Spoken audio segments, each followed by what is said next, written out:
মাত্র ২৫ বছরের এক তরুণের আত্মত্যাগ পরিণত হয়েছিল গণ অভ্যুত্থানের টার্নিং পয়েন্টে।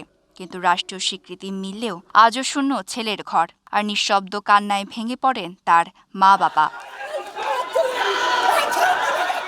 আজ দেশের বিভিন্ন প্রান্তে উচ্চারিত হয় একটি নাম, শহীদ আবু সাইদ। রাষ্ট্রীয়ভাবে পালিত হচ্ছে শহীদ জুলাই দিবস। তার কবর জিয়ারত করতে প্রতিদিনই আসেন মানুষ।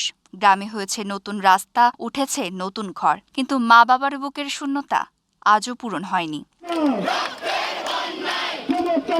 ২০২৪ সালের ১৬ জুলাই সরকারি চাকরিতে কোটা সংস্কারের দাবিতে উত্তাল সারা দেশ। সেদিন রংপুরের বেগম রোকেয়া বিশ্ববিদ্যালয়ের পার্ক মোড়ে পুলিশের গুলিতে নিহত হন আন্দোলনের অন্যতম সমন্বয়ক, ইংরেজি বিভাগের শেষ বর্ষের শিক্ষার্থী আবু সাইদ। বৈষম্য বিরোধী ছাত্র আন্দোলনের প্রথম শহীদ হিসেবে তার মৃত্যু ছড়িয়ে দেয় নতুন প্রতিবাদের আগুন। অনেকের মতে সেই আত্মত্যাগই গণ অভ্যুত্থানের মোড় ঘুরিয়ে দেয়।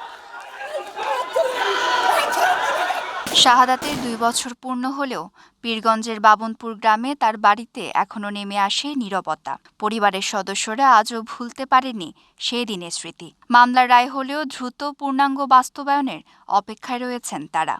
যে নির্মমভাবে গুলি করেছে সারা দেশবাসী দেখেছে এবং মিডিয়াতে সরাসরি সম্প্রচার হয়েছে।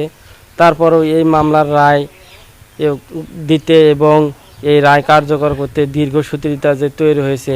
আবু সাইদের আত্মত্যাগ শুধু একটি পরিবারের শোক নয়, এটি বাংলাদেশের গণতন্ত্র, ন্যায় বিচার, বৈষম্য বিরোধী আন্দোলনের ইতিহাসে এক গুরুত্বপূর্ণ অধ্যায়। তার সাহস ও আত্মত্যাগ নতুন প্রজন্মকে অন্যায়ের বিরুদ্ধে রুখে দাঁড়ানোর প্রেরণা যোগাবে, এমনটাই বিশ্বাস পরিবারের। আন্দোলনে লিপ্ত হয়েছে, সকল ছাত্ররাই দূরিয়ে আছে, ওই একাই বুক পাতি দিছে হাত চিত করে। এখন সরকারে কার্যকর করে, জানি আমার ছেলে তাই মারছে, তার জানি ফাঁসি হয়, আমি যেন দেখি আমি যেন মরে যাই, এটা সরকারের কাছে দাবি।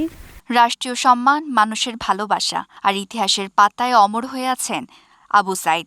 তবু একজন সন্তানের অভাব কোনো স্বীকৃতি পূরণ করতে পারে না। আজও মা বাবার একটাই প্রত্যাশা, বিচার যেন দ্রুত সম্পূর্ণ বাস্তবায়িত হয়, আর আবু সাইদের আত্মত্যাগ যেন ভবিষ্যৎ প্রজন্মের কাছে ন্যায়, সাহস ও গণতান্ত্রিক অধিকার সংগ্রামের এক চিরন্তন প্রেরণা হয়ে বেঁচে থাকে।